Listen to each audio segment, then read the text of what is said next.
叮當，邊個啊？爸爸嚟啊！大小姐，開門俾我啦！係你啊，我掛住你啊，我開門先。媽咪，爹哋喺度啊！媽咪啊，我嚟揾你啊！係啊，我呢排我揾唔到你，因為我要入醫院啊，病咗啊！我見到新聞有講啊。我對唔住你啊，因為我上次將我哋啲錢嚟幫助我朋友，令到我哋冇晒身家，求你原諒我啦。其實我好失望咯，唔係唔可以幫朋友可以，但係你唔同我商量啊。我唔敢啦，下次唔敢啦。你跟我翻屋企啦。我淨係想你應承我一件事啫，唔係唔俾你幫，但係你要同我商量咯。你做唔做到先？以後一定同你商量啊！呢一次受教訓，神帶領我之下，我一定有信心克服我自己嘅。咁而家我哋如果我跟你，咁我哋去邊度住啊？我哋以前間屋冇咗咯係因為我個檔案咧已經係擺停咗啦，公司我恢復翻我個職位啦，俾翻我做 chairman 啦，所以公司咧一樣俾咗我哋有個好個地方住啊，有宿舍添，仲搬上山頂住啊！我哋好大間屋住噶，而家跟我哋翻去啦。喎。咁都要同阿爸阿媽講聲先得嘅。好啊好啊，我等佢翻嚟先食。佢話聽。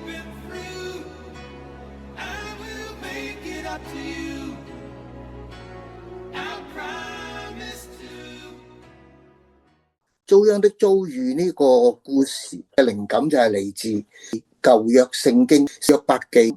約伯神稱之佢為義人，撒旦喺神面前行嚟行去，神就對佢講：你有冇見過約伯？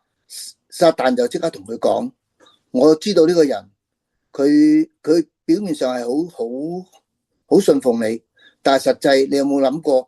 你俾得太多好嘢佢啦，佢得到咁多好嘢嘅時候，佢當然係信奉你啦。如果你攞走晒嗰啲嘢之後，佢係咪仲咁信奉你呢？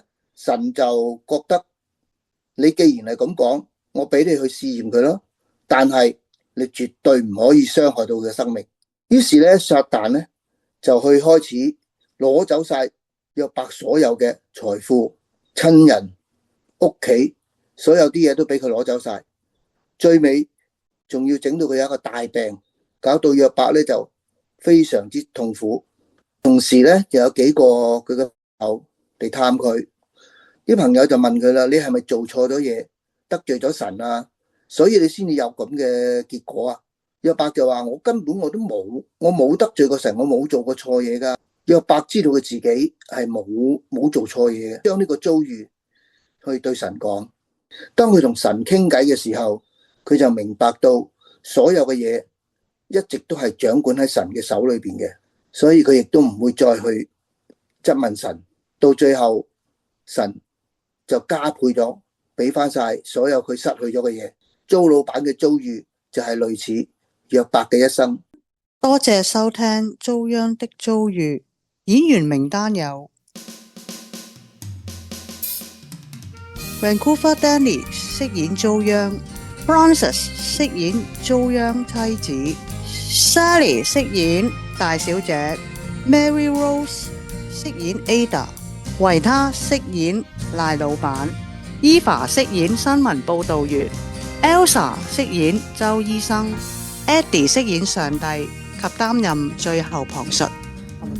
董事局成員分別由恐龍、Pastor Danny、Eva、Vivian 飾演，Elsa 及 Pastor Danny 分別負責剪接及後期製作，廣播劇統籌及導演 Pastor Danny。